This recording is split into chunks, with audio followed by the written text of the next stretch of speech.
wasallam. Assalamualaikum warahmatullahi wabarakatuh.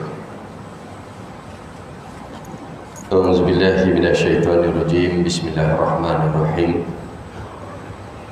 Alhamdulillahi rabbil alamin, wassalatu wassalamu ala asyrafil anbiya'i wal mursalin sayyidina Muhammad wa ala alihi wa sahbihi ajma'in. Rabbi syrah li sadri wa yassir li amri wahlul 'uqdatam min lisani yafqahu qawli. Subhanaka la 'ilma lana illa ma 'allamtana innaka antal alimul hakim. Wala hawla wala quwwata illa billahil 'aliyyil 'azim.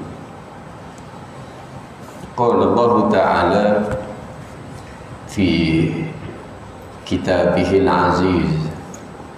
A'udzu billahi minasyaitonir rajim. Bismillahirrahmanirrahim. Innallaha ya'murukum an tu'addul amanati ila ahliha wa idza hakamtum bainan nasi an tahkumu bil adl. Innallaha ni'ma ya'izukum bih. Innallaha kana sami'an basira. Ya ayyuhalladzina amanu atti'ullaha wa ati'ur rasul wa ulil amri minkum.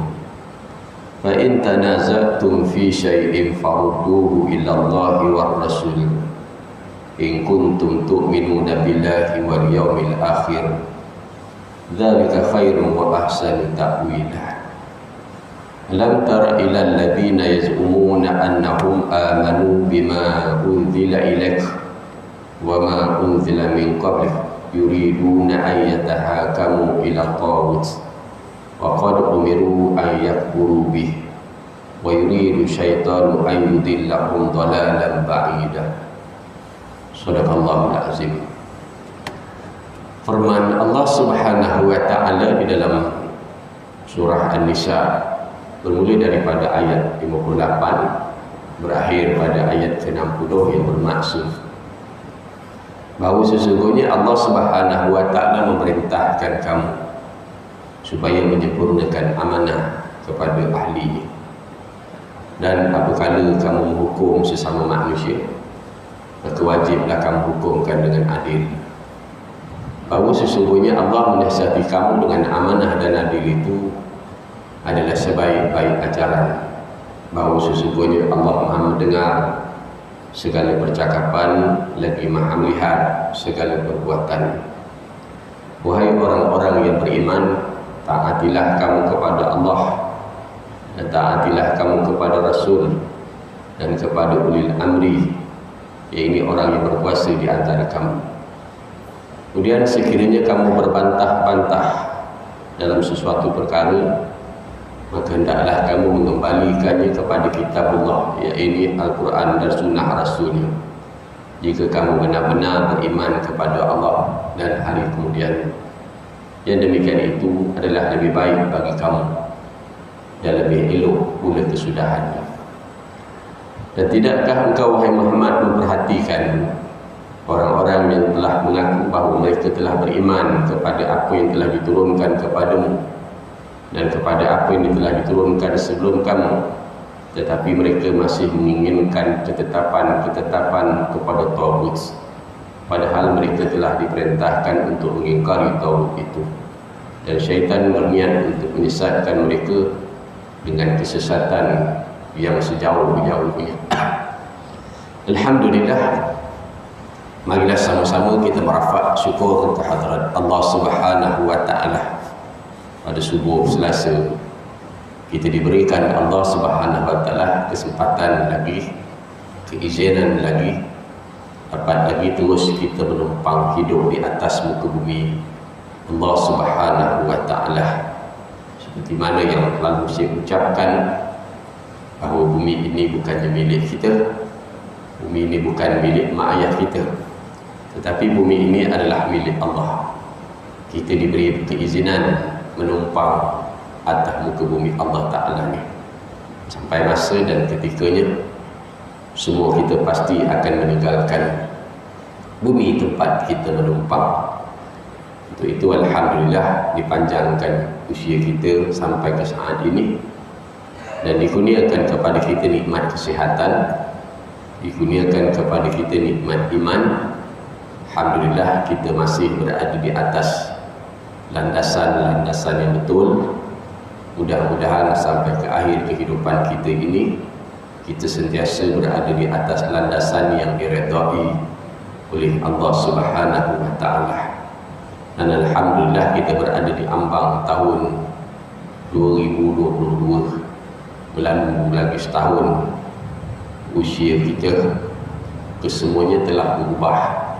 Batang tubuh kita dah berubah, rupa paras kita pun dah berubah, tenaga kita pun dah berubah, dan segala-galanya turut berubah.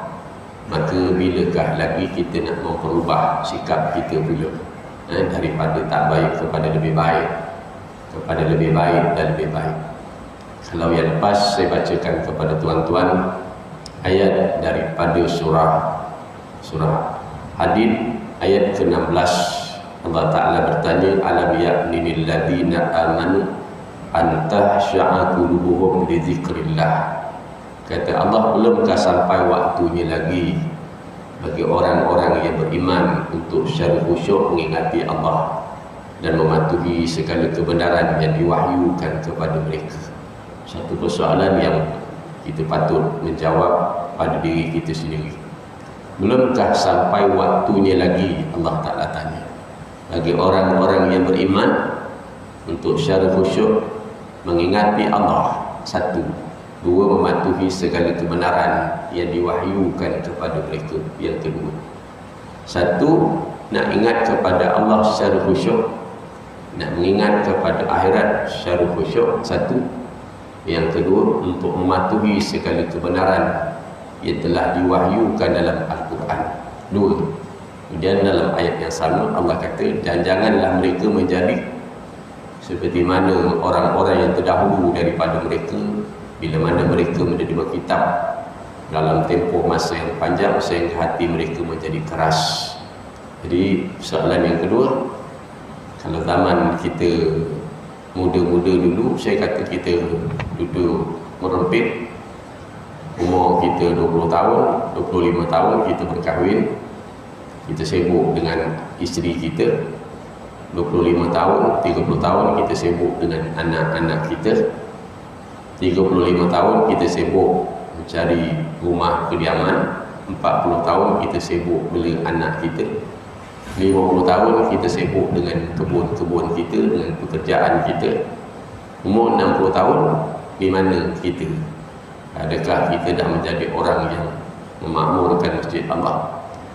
Soalan yang kedua, kata Allah, mematuhi segala kebenaran yang diwahyukan kepada mereka, menerima segala apa yang ada dalam Al-Quran kesemuanya, seperti mana kita terima kepaduan sembahyang, kita terima kepaduan puasa, haji, zakat, bahkan nak menerima segala apa yang ada dalam Al-Quran itu sendiri.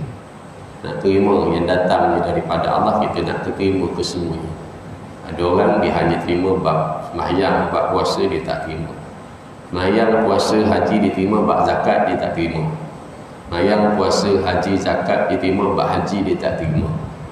Dia sembahyang, puasa, haji, zakat, haji terima, nikah kahwin terima, tapi bab undang-undang jenayah dia tak terima. Jadi bila kita nak mematuhi segala apa yang ada dalam kebenaran. Pada ayat yang ke-19 Allah kata, orang-orang yang beriman kepada Allah dan Rasulnya, mereka itulah orang yang tulus hati mencintai kebenaran. Orang yang benar-benar beriman kepada Allah, beriman kepada Rasul, dia mesti mencintai akan kebenaran, kebaikan itu sendiri. Hari ini saya memilih daripada ayat ke-58 daripada surah An-Nisa. Dalam ayat ini Allah merintahkan kita dengan beberapa pemerintahan. Kata Allah, innallaha ya'murukum an tu'addul amanati ila ahliha wa idza hakamtum bainan nasi an tahkumu bil adl. Bahawa sesungguhnya Allah memerintahkan kamu supaya menyempurnakan amanah kepada ahlinya. Dan apabila kamu menghukum sesama manusia, maka wajib kamu hukumkan dengan adil. Allah perintah kita ni supaya kita selesaikan amanah-amanah kita. Kullukum ra'in wa kullukum mas'ulin aqbi. Setiap kita ni pemimpin. Setiap kita ni akan ditanya akan apa yang kita pimpin. Maka segala amanah kita ni, sama ada kita seorang suami, seorang isteri, seorang ketua kampung, seorang imam, seorang ustaz, seorang Perdana Menteri, Sultan Agung, semuanya ada amanah.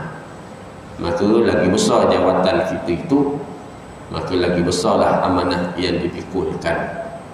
Dan kata Allah, bila hukum sama manusia, hukumlah dengan adil. Ayat ini turun rentetan peristiwa ketika Nabi dapat menakluki kota Mekah. Lalu Nabi minta anak kunci Kaabah daripada seorang yang bernama Uthman bin Abi Talha. Bila Nabi minta anak kunci Kaabah, Uthman bin Abi Talha uluh anak kunci Kaabah. Lalu Sayyidina Uthman yang berada di sisi berkata, ya Rasulullah, bagi kepadaku anak kunci Kaabah, biar aku mulai hari ini menjadi orang yang memegang anak kunci Kaabah. Lalu Uthman bin Abi Talha tarik balik kunci itu, tak jadi serah. Nabi minta lagi. Lalu Uthman bin Abi Talha uluh lagi anak kunci Kaabah. Bila uluh, maka nak Uthman minta, ya Rasulullah, jadikanlah aku pemegang anak kunci Kaabah. Uthman bin Abi Talha tarik balik, tak jadi serahkan. Lalu kata Nabi, wahai Uthman bin Abi Talha, kalau kamu beriman kepada Allah, beriman kepada Rasul, maka serahkanlah anak kunci Kaabah. Maka Uthman bin Abi Talha bagi. Lalu Nabi buka Kaabah dan bersolat 2 rakaat. Selesai sembahyang, maka turunlah ayat Quran. Innallaha ya'murukum an tu'addul amanati ila ahliha. Jadi dalam hidup kita ni, kalau semua manusia melaksanakan segala amanah dan melaksanakan segala hukum dengan adil, bahawa Allah menasihati kamu dengan amanah dan adil itu sebaik-baik ajaran. Semua orang melaksanakan amanah dia, insya-Allah dunia ni jadi aman, dunia ni jadi sejahtera di antaranya. Kemudian pada ayat ke-59 Allah kata, ya ayyuhallazina amanu atiiullah wa atiiur rasul. Perintah Allah, 2 lagi perintah Allah. Wahai yang beriman, taatlah kamu kepada Allah. 1, taat. Yang kedua, wa atiiur rasul, dan taatlah kepada rasul. 2.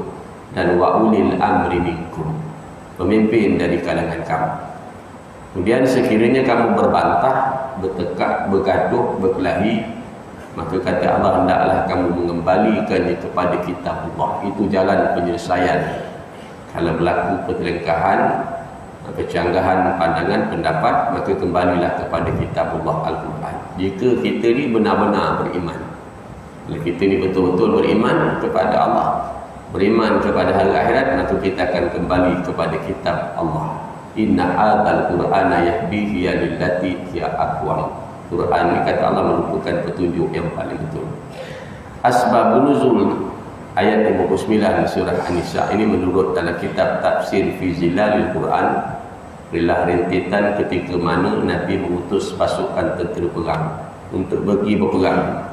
Tiba-tiba dalam ekspedisi peperangan tadi, bala tentera Islam telah buat sesuatu perkara yang melakukan satu perkara yang menjadi kemarahan kepada panglima perang. Oleh kerana dibuat begitu, maka panglima perang mengarahkan, sekarang dipanggil ke semua sekali, kumpul, longgok. Sekarang dia kata, Nabi perintahkan kamu untuk taat kepada pemimpin. Maka kamu telah buat benda yang sebegini. Aku perintahkan kamu sekarang ni semua cari kayu api, longgokkan kayu api. Yang pertama mereka buat untuk cari kayu api, seorang satu ikat kayu api dilonggokkan. Dan siap dilonggokkan kayu api yang begitu besar, maka panglima perang arahkan supaya hidupkan kayu api ini tadi. Maka dihidupkan kayu api. Bila masuk api menyala besar, maka panglima perang berkata, sekarang ini aku perintahkan kamu masuk ke dalam api ini seorang demi seorang. Dia sampai yang ketiga ni, orang Islam pada ketika itu saling melihat di antara satu sama lain. Tengok nak masuk ke tak masuk dalam api ini. nak masuk ke tak nak masuk dalam api ini. Seraya seorang daripada mereka berkata, sungguhnya kami disuruh taat kepada Allah ni, disuruh taat kepada Rasul ni, kata dia, dengan tujuan kami nak lepaskan diri kami daripada api neraka Allah. Tiba-tiba kami nak suruh kami masuk dalam api ni, maka kami takkan masuk, melainkan kami mesti jumpa dulu Rasulullah, bertanya kepada Rasulullah. Ini intipati pengajaran kita.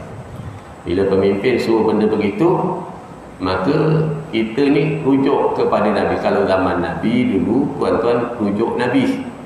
Zaman kita hari ni Nabi dah tak ada, Rasul dah tak ada. Apa pun yang kita nak buat, maka kita rujuk dulu kepada kitab Allah dan hadis-hadis Nabi sallallahu alaihi wasallam. Kalau dulu zaman Nabi masih ada. Ayat ni hampir sama dengan cerita kisah Ummu Kahlah dalam surah Al-Mujadilah. Kisah Ummu Kahlah yang pernah saya ceritakan dulu. Bila isteri suami diajak melakukan persubuhan, lalu dia cerita, saya pernah ceritakan ini. Lalu bila jumpa kepada Nabi, maka Nabi kata, kalaulah kamu masuk ke dalam api ni, gejolak api besar ni, kamu akan masuk terus ke dalam api, terus ke neraka Allah. Sungguhnya kamu disuruh taat kepada pemimpin selagi mana tidak bermaksiat kepada Allah Subhanahu wa taala. Itu ayat yang kedua. Jadi kita ni dalam bab-bab itu baliklah kepada Quran dan hadis Nabi.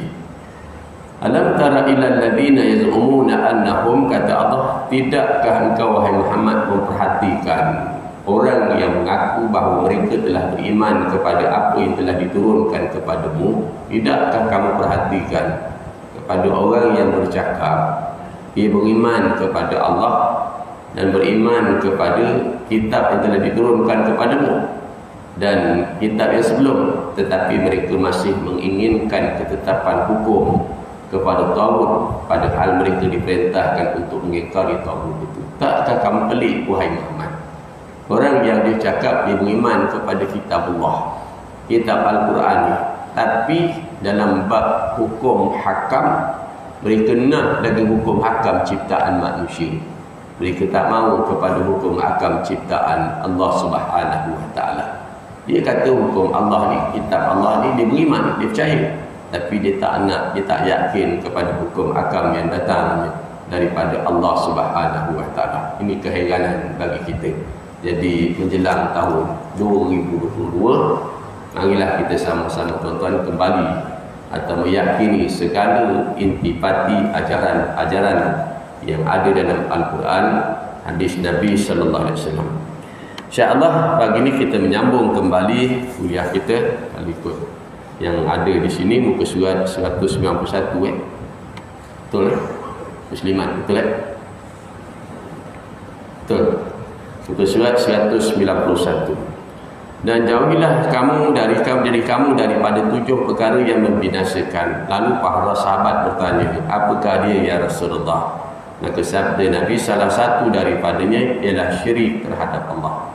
Dalam ayat yang lain Allah kata, faman kana yarju liqa Allah falyamal amalan shalihan wala yusyrik bi ibadatihi ahdah. Pada siapa yang mengharapkan pertemuan dengan Tuhan dia, siapa yang dia memang nak bertemu dengan Tuhan dia, maka kata Allah, hendaklah dia buat amal-amal yang baik.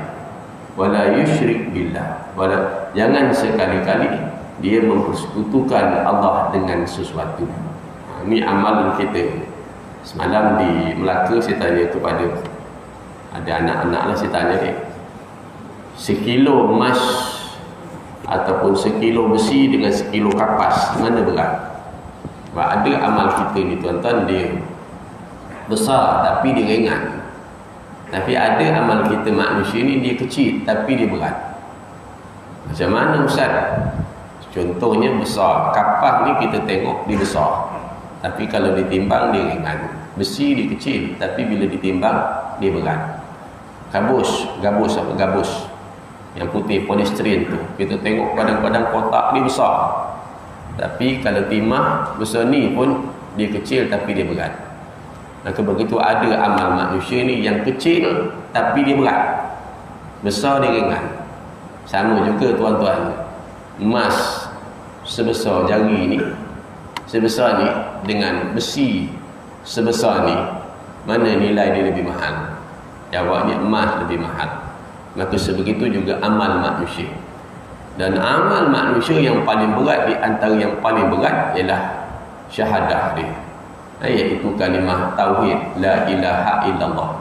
Itu yang paling besar dalam amal akidah, itu yang paling besar, yang besar di antara amal. Sebab dalam ayat yang telah kita baca pada kitab yang pertama dulu, mengisahkan dibuka selepas satu lembaran setipis kertas yang kecil. Bila ditimbang amal kebaikan dia dengan amal kejahatan, didapati amal kejahatan dia terlalu banyak, amal baik dia terlalu sikit. Apa lagi Allah kata kamu nak ujah? Lalu dikeluarkan setipis kertas yang kecil. Bila dibuka, dalam kertas cepit itu tertulis kalimah la ilaha illallah. Maka ditanya, apalah nilai kertas yang kecil ini dibanding dengan dosa yang aku buat padamu ya Allah? Lalu diletak secepis kertas yang kecil tadi. Lalu kertas itu memberati timbangan amal ke arah kebaikan. Di amal yang besar, di antara amal yang besar ialah di antaranya iman ataupun syahadah kita ni, itu berat timbangan amal dia. Dan di antaranya juga buat kerja untuk menolong, membantu agama Allah. Ya ayyuhalladzina amanu hal adullukum ala tijaratin tunjikum min adzabin alim. Aku beritahu kepada kamu suatu perniagaan, kata Allah, yang dapat menyelamatkan kamu dari azab yang pedih. Dan amal yang paling berat di amal jahat yang paling berat di antara yang paling berat ialah syirik kepada Allah Subhanahu Wa Taala. Ini akan merosakkan amal kita tadi. Faman kana yarju liqa Allah falyamal amalan salih wala yusyrik bi ibadatihi ahada. Jangan sekali-kali kamu sekutukan dengan sesuatu. Malah dalam ayat yang lain pun dulu saya pernah baca kepada tuan-tuan. Maka sabda Nabi sallallahu alaihi wasallam apabila ditanya oleh sahabat Abdullah bin Ibn Mas'ud radhiyallahu anhu, ayu zambi a'zamu 'indallah? Qala Rasulullah sallallahu alaihi wasallam, an taj'ala lillahi nidaan wa huwa khalaq. Apakah dosa yang paling besar di sisi Allah ya Rasulullah? Maka sabda Nabi ialah engkau mengadakan bagi Allah suatu yang menyamai, padahal dialah yang menciptamu. Kamu mempersekutukan Allah. Dosa yang paling berat, kamu menganggap ada Tuhan yang lain daripada Allah Subhanahu Wa Taala, mempersyirikkan Allah. Ini dalam bab ini tuan-tuan sama juga dalam mengadakan hukum akam. Apa yang Allah Ta'ala dah tetapkan, itulah yang terbaik. Walau bagaimanapun dulu saya sebut, mana yang tidak ada Allah tetapkan, kita boleh buat. Tapi mana yang Allah dah tetapkan, maka kita kena menerima yang datang daripada Allah. Kadang-kadang kita mempersekutukan Allah ni bukan pada ibadat, tapi kadang-kadang pada pegangan kita. Kita menganggap yang lebih berkuasa daripada Allah Subhanahu Wa Taala. Contohnya dalam suasana hari ni yang banjir ni, orang jawab ini semua sekali adalah bencana alam. Kita nak kaitkan dengan kekuasaan Allah. Dianggap bencana alam, seakan-akan alam ini boleh mendatangkan kesan. Sebab itu dalam kitab yang pertama, kalau tuan-tuan ingat, kita baca kitab pertama ni, dah habis ni kitab kedua. Kitab pertama kata siapa yang menganggap sebab itu boleh memberi kesan, maka syirik dia. Dia sihat sebab dia makan ubat, maka boleh jadi syirik. Sebab dia tidak boleh mendatangkan kesan. Segalanya datang daripada Allah. Kita hanya disuruh berusaha sahaja. Dan apakah dosa yang paling besar di sisi Allah? Tanya sahabat. Maka Rasulullah bersabda, ialah engkau mengadakan bagi Allah tu suatu yang menyamai, padahal dialah yang menciptakanmu. Kita samakan Allah Subhanahu Wa Taala. Itu dia. Dan penyelewengan silam yang tidak harus berulang. Muka surat 192. Berdasar Al-Quran Karim menanamkan akidah, iaitu beriman kepada Allah Azza wa Jalla berdasarkan apa yang telah dihuraikan dengan cara yang sebenarnya dan mudah dipaham oleh semua manusia menurut fitrahnya. Al-Quran Karim membetulkan akidah itu dengan berterus terang memberitahu yang sebenar dan mendedahkan penyelewengan.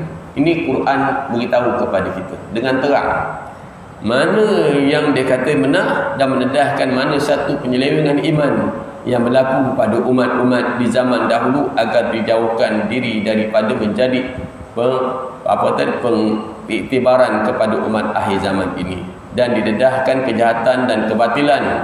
Betapa hebatnya para anbiya dan mursalin alaihi salatu wassalam memberi tentangan habis-habisan terhadapnya dengan tidak ada tolak ansur sedikit pun terhadap penyelewengan akidah ini, bahkan menutup segala ruang pemikiran dan amalan yang menuju ke arahnya, sama ada ia berunsurkan keberhalaan, anggapan berbilang-bilangnya Tuhan, dan dia kata mempunyai anak, isteri, bertuhankan makhluk termasuk sesama manusia, bahkan segala bentuk syirik dan sifat yang tidak layak bagi Allah Subhanahu wa taala.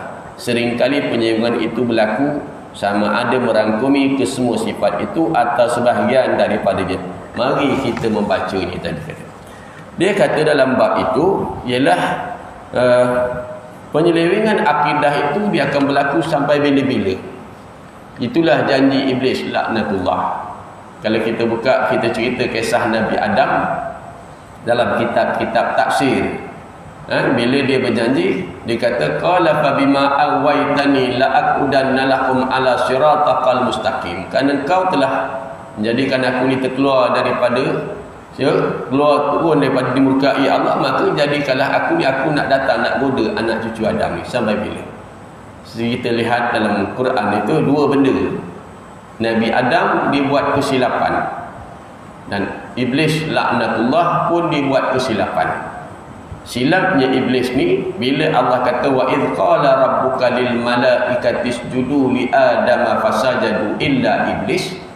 Allah Taala suruh iblis ni sujud kepada Adam. Dia tak nak sujud. Dia kata khalaqtani min nar wa khalaqtahu min tin. Dalam masa yang tak lama juga Adam pun buat silap juga. Jadi ada orang kata macam mana Adam ni boleh buat silap Ustaz, sedangkan dia Nabi, dia Rasul maksum.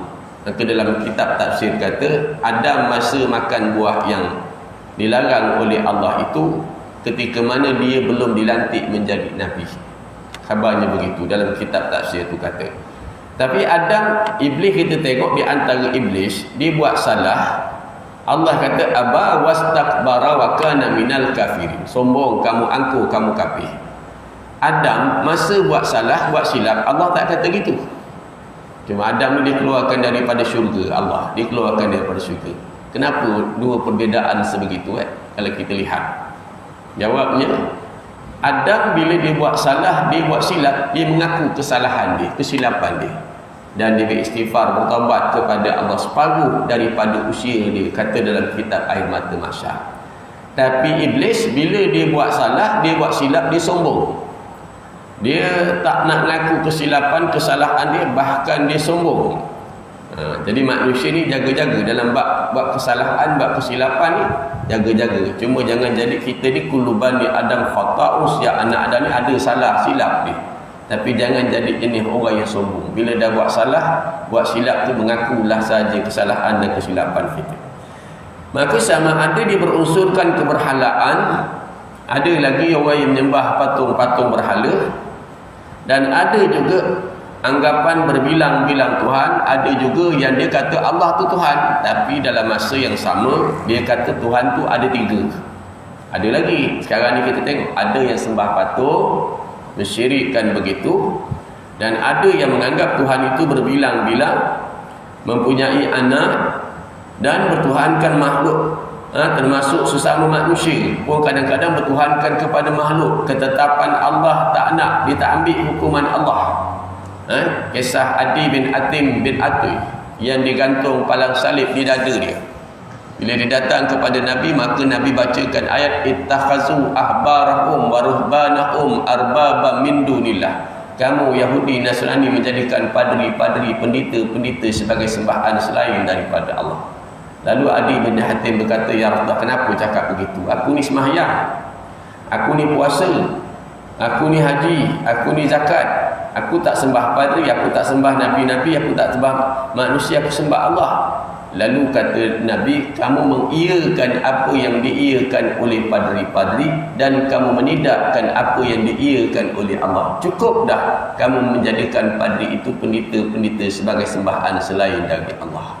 Allah kata macam ni, yang ni haram, orang ni kata halal, kamu ikut kata orang ni. Cukup dah benda yang begitu kita mengiyakan tu pun dah boleh menjadikan kita mempersekutukan Allah dengan sesuatu.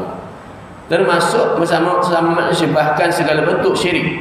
Kita tengok bahagian yang pertama, kaum Nabi Nuh alaihi salam. Ayat Al-Quran memperhatikan, memberitahu kepada kita tentang Nabi Nuh alaihi salam, diutus di kalangan kaumnya yang menempuh sejarah pertama berlakunya syirik selepas masa begitu baik. Sejak Adam AS, mereka lah manusia pertama menyembah berhala dengan menganggap berhala itu boleh memberi manfaat dan mudarat kepada mereka. Padahal manusia sebelum itu mengabdikan dirinya kepada Allah Subhanahu wa taala, lalu Allah mengutus rasulnya itu Nuh alaihi salam. Umat yang pertama yang mula-mula menyembah patung-patung berhala, akhirnya ditimpakan padanya banjir yang sebegitu besar. Ditimpakan banjir yang bukan semacam yang ada pada hari ni. Banjir hari ni tenggelam bumbung, orang naik atas bukit je. Tapi banjir zaman Nabi Nuh dulu menenggelamkan atas, habis sampai ke puncak-puncak gunung, habis semua sekali tenggelam. Itu kisah-kisah yang berlaku pada ketika. Maka saat itu, inna arsalna nuhan ila qaumihi an anzir qaumaka min qabl ayyatiyahum adzabun alim. Qala ya qaumi inni lakum nadhirum mubin an ibudullah wattaqu wa ati'un. Sesungguhnya kami telah mengutus Nuh kepada kaumnya dengan memerintahkan, berilah peringatan kepada kaummu sebelum datang kepada mereka azab yang pedih. Beri ingat kepada kaum kau ni sebelum datang azab-azab yang pedih nanti. Kena adanya orang yang memberi peringatan. Kalau zaman dulu, maka kaum dilari jauh daripada batas-batas agama ni, jauh dari batas agama, maka didatangkan padanya para nabi dan para rasul untuk betulkan. Nanti umat ni dia jauh lagi, jauh daripada Allah, maka didatangkan nabi baru. Betulkan balik atas landasan yang betul tepat tadi. Umat tu jauh, wafat aja nabi tu jauh, maka umat tu sesat lagi. Datang lagi nabi rasul yang baru untuk betulkan. Namun pada hari ini, pada zaman kita hari ini, tidak ada lagi para nabi dan para rasul. Nabi Muhammad khataman nubuwah, kesudahan nabi-nabi. Yang ada para alim ulama. Maka alim ulama tu kena beri nasihat. Alim ulama kena beri nasihat supaya manusia ni dia faham akan pahala dan dosa, halal dan haram, yang dipahami begitu. Tapi nak buat macam mana? Hari ini alim ulama kadang-kadang menjadi benci berdasarkan kepada kitab yang ada pada saya ni tuan. Ini Kerajaan Negeri Johor punya kitab keluarkan. Di masjid-masjid dulu ada kitab ni. Di antaranya disebut dalam kitab-kitab ini tanda akan berlakunya kiamat berdasarkan kepada kitab ni. Dia kata satu daripadanya, ilmu agama tidak lagi dianggap sebagai penting. Ilmu agama orang tak anggap penting lagi dah. Orang kata tak belajar pun tak apa. Malah ada yang boleh kata dah sampai masanya belajar universiti, tak perlu lagi belajar agama. Dia kata ilmu agama tidak lagi dipahami, orang tak belajar agama. Sehari dua hari lepas saya berada satu tempat, daripada kuliah yang begitu banyak dikurangkan tinggal 2 je kuliah. Lalu saya kata makan pun kita kena makan satu hari 3 kali makan nasi. Kalau tak badan kita, tenaga kita tak ada. Maka bagaimana pula makanan rohani kita, ilmu kita? Kerana ilmu ni bila banyak ilmu, insya-Allah macam banyak kereta minyak ni, maka banyak kita berjalan. Yang sedihnya kadang-kadang dalam suasana banjir sebegini, maka ustaz-ustaz yang kuliah ni digamnya. Ada satu tempat tuan dekat Perancis, ustaz-ustaz ni digamnya. Tak boleh kuliah agama tuan-tuan. Pelik bin ajaibnya. Patutnya kilang arak yang ada 5 kilang tu tutup satu, banjir besar. Ni yang kena hukum ialah ustaz-ustaz yang ngajar agama. Digamnya daripada ngajar agama. Besok nak jawab apa dekat akhirat, saya pun tak tahu pula tuan-tuan. Nak jawab apa besok ke akhirat ni agak-agaknya apa nak jawab agaknya kalau kita halang. Dan dia kata sebegitu juga membaca Quran solat dianggap mudah dan diremehkan. Masjid banyak didirikan tetapi tidak ada pengimarahan. Kehadiran orang alim tidak disukai. Banyak fitnah memfitnah dan sebagainya. Ada lebih kurang 48 tanda-tanda disebut dalam kitab ini, 45 tanda disebut dalam kitab ini. Kalau kita pandang dan kita perhati, maka saat itu didatangkan, sungguhnya kami telah mengutus Nuh kepada kaumnya, memerintahkan berilah peringatan kepada kaummu sebelum datang kepada mereka azab yang pedih. Nuh bersabda, hai Tuhanku, sesungguhnya aku adalah pemberi peringatan yang menjelaskan kepada kamu, sembahlah oleh kamu akan Allah, bertakwalah kamu kepada Allah dan taatlah kepadaku.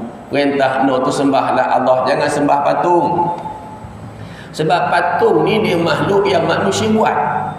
Lazimnya bila manusia buat patung itu, dah tentulah yang membuat lebih pandai daripada yang dibuat. Tuan-tuan tengok bila banjir besar, patung-patung tu lari mana? Boleh lari, selamatkan diri dia. Dia pun tenggelam dalam air banjir besar, dia pun tak boleh selamatkan diri dia. Macam mana dia nak selamatkan kita?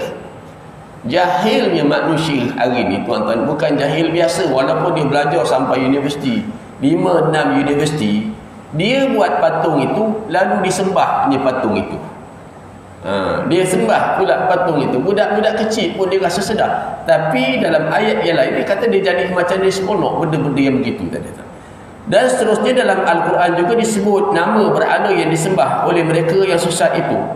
Qala Nuhu rabbi innahum asawni wattaba'u man lam maluhu wa waladuhu ila khasar wa makaru makran kubar wa qalu la tadharu alihatakum wa la tadharunna wadda wa la su'an wa la yaghutha wa ya'uqa wa nasra wa qad adallu kathiran wa la tazidid zalimina illa dalalah. Apa kata Allah dalam surah Nuh ayat 21 sehingga ayat 24? Nuh berkata, ya Tuhanku, sesungguhnya mereka telah menderhakaiku dan telah mengikuti orang-orang yang harta dan anak-anaknya tidak dapat menambah kepadanya melainkan kerugian belaka, dan melakukan tipu daya yang amat besar. Dan mereka berkata, jangan sekali-kali kamu meninggalkan Tuhan kamu, jangan kamu tinggalkan Wada, Sawak, Yaqub dan Nasir. Dan sesungguhnya mereka telah menyesatkan banyak manusia, dan jangan engkau tambahkan bagi orang-orang yang zalim itu melainkan kesesatan. Bila dia duduk dengan pembesar-pembesar yang kaya-kaya, maka yang kaya-kaya ni beri nasihat, jangan tinggalkan patung-patung ni tadi. Ini pentingnya tak kita tengok orang yang beri nasihat tu tadi. Dia duduk dengan yang kaya-kaya, dia mengharapkan bantuan orang kaya. Maka segala yang orang kaya tu cakap, dia membenarkan. Kita tak nak jadi begitu. Kita ni jadi orang tuan-tuan yang kita bila orang cakap, kita fikir berdasarkan Quran, betul tak betul. Walaupun datangnya contohnya daripada saya, kalau tak betul tuan-tuan jangan terima. Daripada ustaz, tak betul, jangan terima.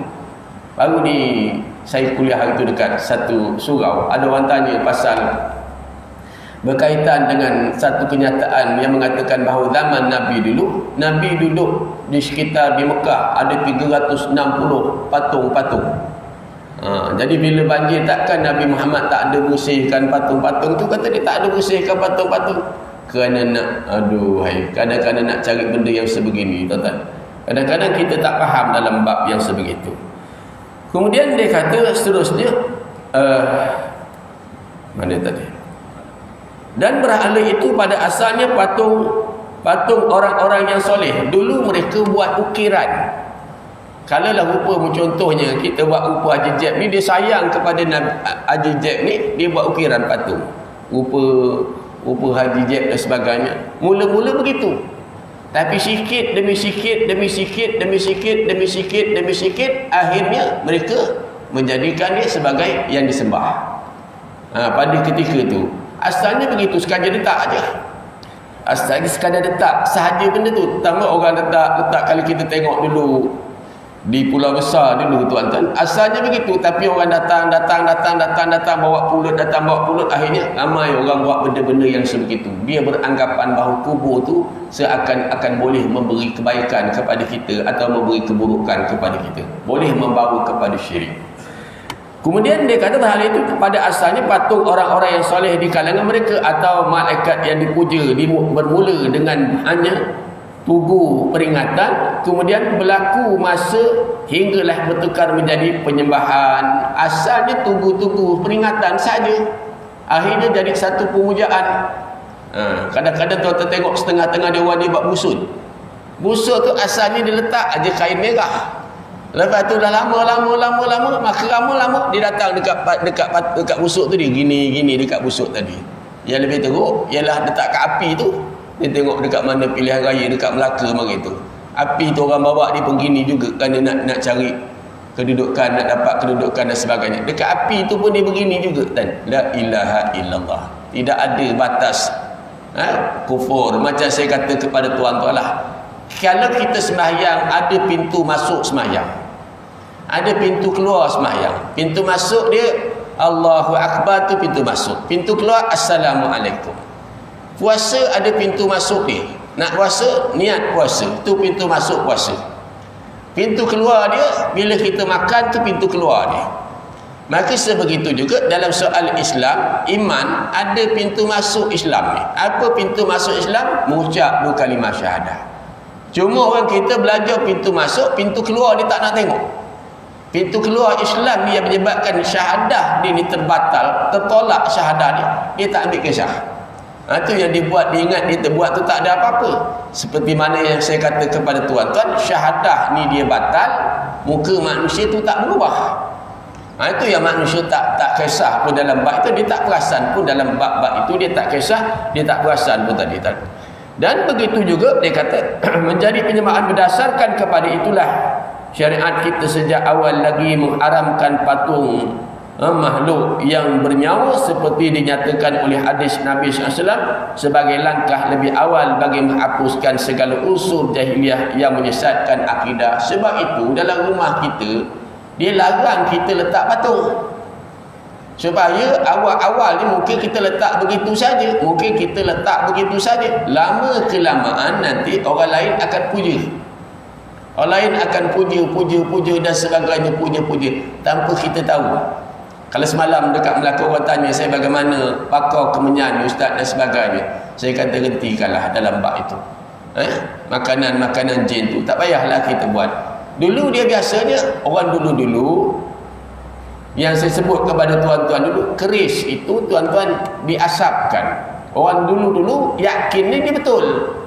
Kenapa dia asapkan keris? Sebab keris tu daripada besi. Kalau dia bakar dekat api, dia jadi karat. Jadi dia tak bakar dekat api, dia letak dekat asap. Asap ni dia kering. Angin dia kering je kan, kering. Jadi besi tu tak karat. Kenapa pula disapu limau? Kerana nak cuci karat dan nak cuci kotoran darah dengan limau tadi. Orang dulu-dulu punya pemikiran dia fikir dia gitu. Tapi kena yang sekarang ni dia dah fikir asap ni macam hebatlah, ada sesuatu benda yang ada lah tuan. Begitu juga limau dan sebagainya dianggap begitu. Wahal asalnya dulu kisah dia begitu. Ini benda-benda yang kita lihat. Jadi sebab itu Islam larang awal-awal letak patung dalam rumah ni. Kalau boleh jangan ada patung dekat dalam rumah ni, kecuali yang boleh kita sepak terajang, yang kecil-kecil ni kita sepak terajang. Kita takut dan besok setelah kita tak ada, benda ni akan jadi benda yang dipuja. Orang letak tempat yang tinggi dan sebagainya, memuja benda-benda yang begitu tadi. Okey, itu kaum Nabi Nuh alaihi salam. Kita sambung yang kedua, kaum Nabi. Kita cuba nak habiskan kitab ni insya-Allah. Tahun ni kita cuba habis kitab ni, lepas tu kita masuk jilid yang ketiga nanti. Kaum Nabi Ibrahim, Al-Quran memberitahu tentang kisah kaum Nabi Ibrahim alaihissalam, di mana mereka menyembah berhala cakrawala, bintang, matahari, bulan, dan juga menyembah manusia yang dianggap berkuasa. Itu kaum Nabi Ibrahim. Kaum Nabi Nuh, mereka menyembah patung. Dan dia kata Nabi Ibrahim AS menghadapi mereka dengan ayat keimanan yang kuat, menegakkan tauhid tanpa mempedulikan apa dan siapa, tetapi mengemukakan hujah-hujah yang kuat sehinggalah orang kafir itu kalah berhujah. Lalu mereka menghadapi Nabi Ibrahim AS dengan kezaliman, sehinggalah mereka mengambil keputusan yang kejam untuk membakar Nabi Ibrahim AS. Ini perjuangan para Nabi dan para Rasul dulu. Nampak tak tuan? Pekerjaan Nabi dulu, Rasul dulu, yang hebat dia ialah ajak manusia kepada menyembah kepada Allah. Biasanya yang zalim pada ketika itu ialah pemimpin mereka.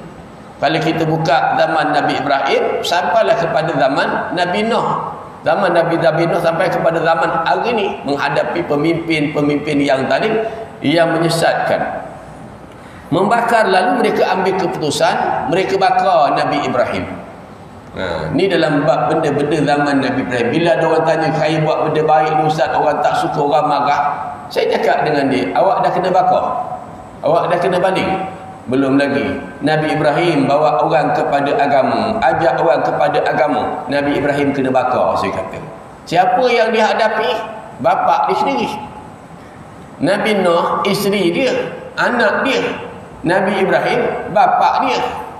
Dan begitu juga. Dan sehingga mereka mengambil keputusan yang kejam untuk membakar Nabi Ibrahim AS ke dalam api yang menyala-nyala. Tetapi Allah menggagalkan segala usaha mereka dengan firman kepada api yang kata, Kuni bardang wasalaman ala Ibrahim. Jadilah sejuklah kamu dan selamat sejahtera bagi Ibrahim.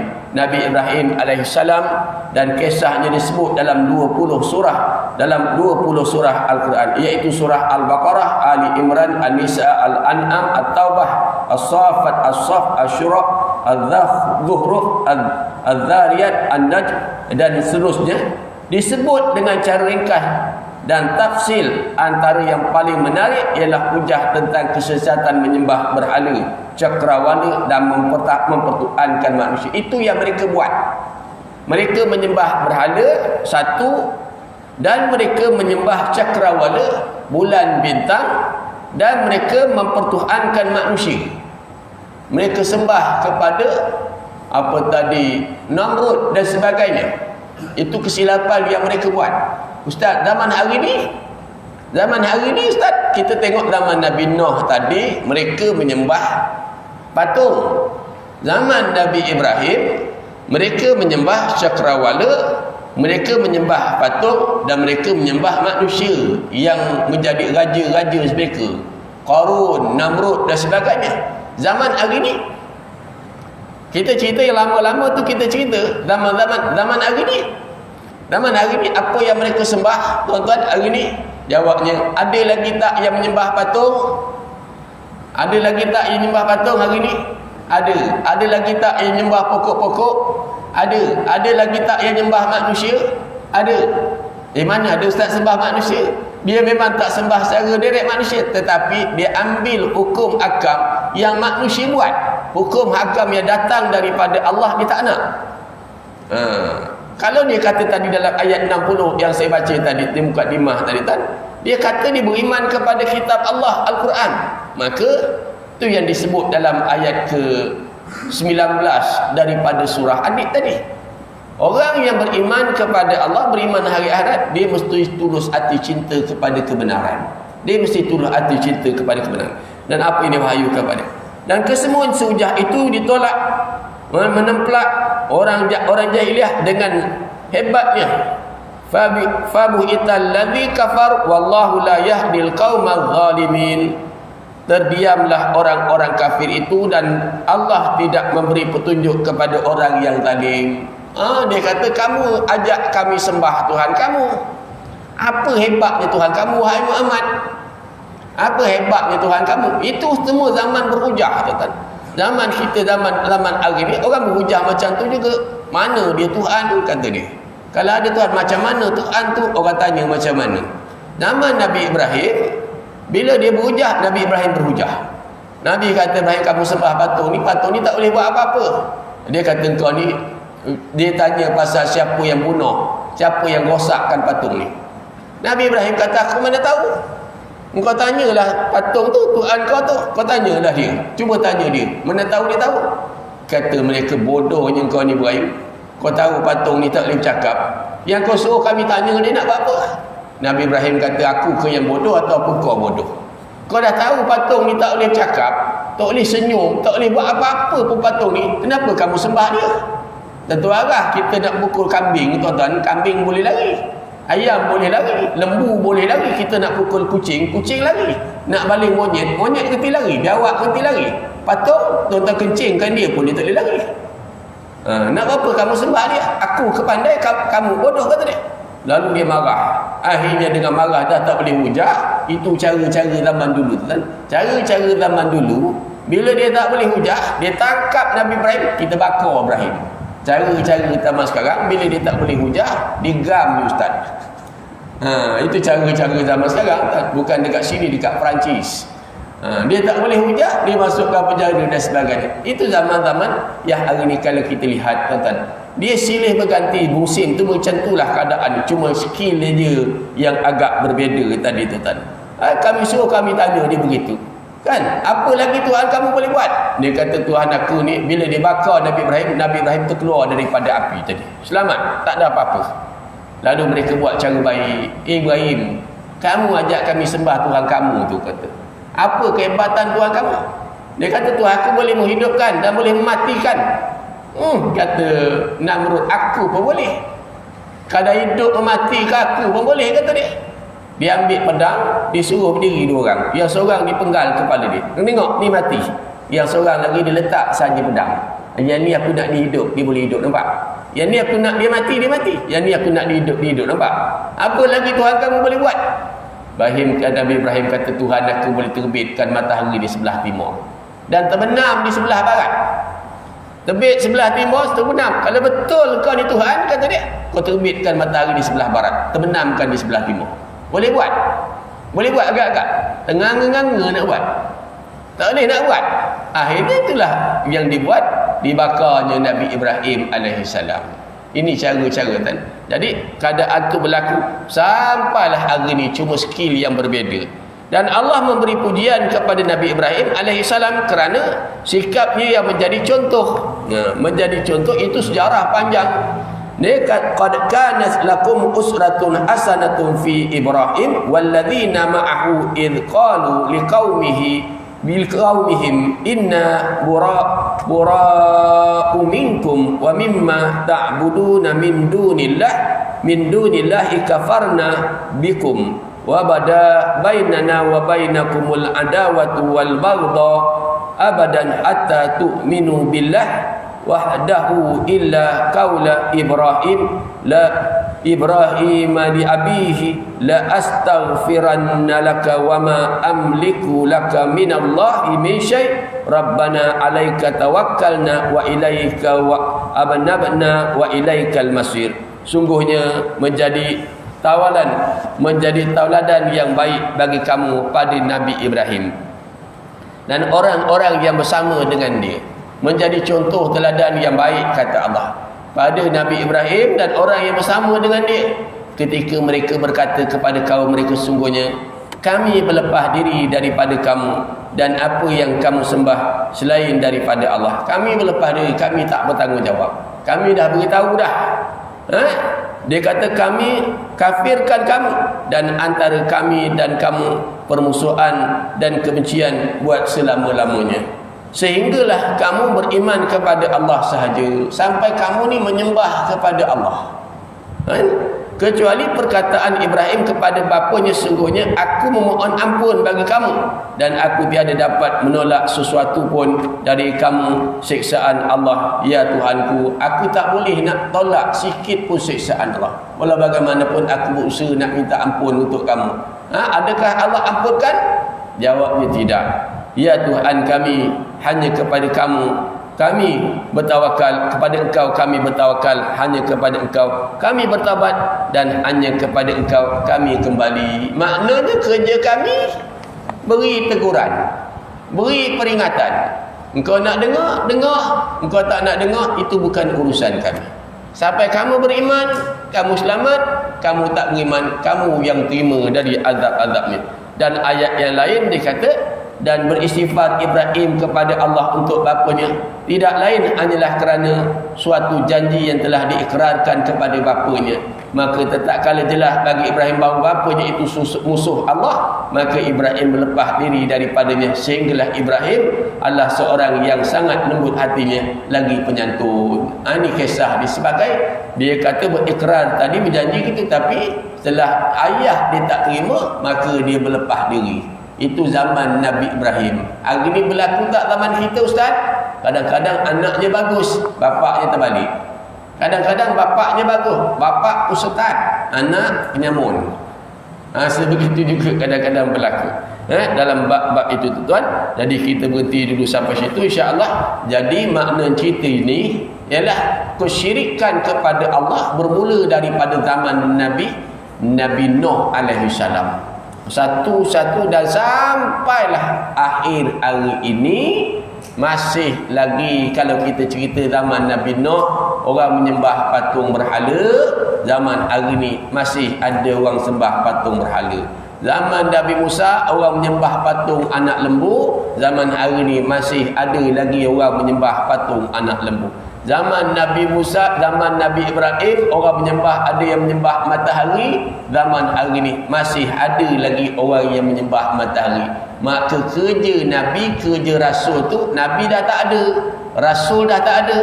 Maka yang bertanggungjawab di antaranya ialah kita yang menyampaikan. Habis orang tak nak terima, Ustaz, itu bukan urusan kita. Kerja kita balighu anni walau ayat, sampaikan kepada mereka tadi, tuan-tuan. Jadi sampailah bila-bila kerja dakwah ni, tuan-tuan, dia tidak pernah terhenti. Itu kita kena faham sebegitu, tuan-tuan. Jadi kita berhenti sampai situ, insya-Allah kita sambung balik kuliah kita pada minggu hadapan, insya-Allah, tuan-tuan. Saya rasa tak ada kemusykilan, insya-Allah. Bismillahirrahmanirrahim. Alhamdulillahirabbil alamin. Wassalatu wassalamu ala asyrafil anbiya'i wal mursalin Sayyidina Muhammad wa ala alihi wa sahbihi ajma'in. Allahumma nawwir qulubana binuri hidayatika wa futuhatika kama nawartar arda binuri syamsika abadan abada birahmatika ya arhamar rahimin. Allahumma aghnina bil ilmi wa zainna bil ilmi wa akrimna bit taqwa jamilna bil afiyah. Ya Rabbana zidna ilma warzuqna fahma wa anta khairal dzikr. Rabbana atina fid dunya hasanah wa fil akhirati hasanatan wa qina azaban nar. Wassallallahu ala sayyidina Muhammad wa ala alihi washabbihi wasallam walhamdulillahi rabbil alamin. Takbir.